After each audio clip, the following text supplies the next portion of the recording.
person who did not avoid the call, he's joining us now, Dror Globerman, a public speaker and author of Skip Intro newsletter. And Dror, you received this call yourself. I want to know what was said and how did you react? Did you think this was a real Iranian intelligence phishing attempt? Well, I could not have mistaken this person with anyone else. He was definitely Iranian. The accent was too noticeable.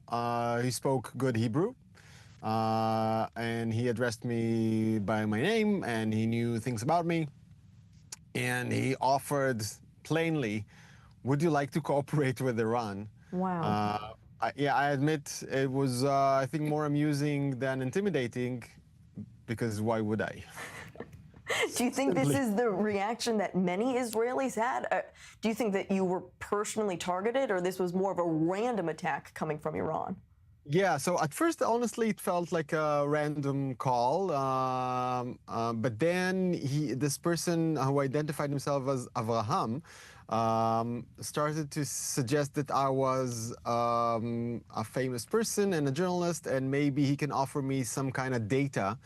And actually, he persists until this day, although I contacted the Israeli officials and asked for their advice, honestly hoping to become like a 007, you know, double agent. They said, no, you just disengage and that's it. This person still insists on trying to communicate via all possible measures. He calls, he texts me on WhatsApp, on Signal, on whatever, and offers kind of what he thinks are as important data, but clearly isn't. Well, how serious is this security breach and the fact that you continue to get these messages even though you've informed authorities? What should Israelis do if they're in a situation like yours? Yeah, well, I'm in no position to offer any professional advice, but to repeat the advice I was given by officials, and it is to disengage. However, to completely block your phone from unidentified numbers or numbers such as those that are reported to calls to be coming from, I think it's technically a little impossible. And if somebody contacts you via WhatsApp on different numbers, then you cannot block them altogether.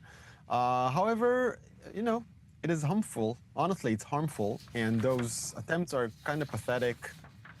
I mean, you know, there's zero cleverness into this, zero sophistication. They just plainly offer you, would you like to cooperate with Iran? Well, you need to be a certain type of person to go ahead with that.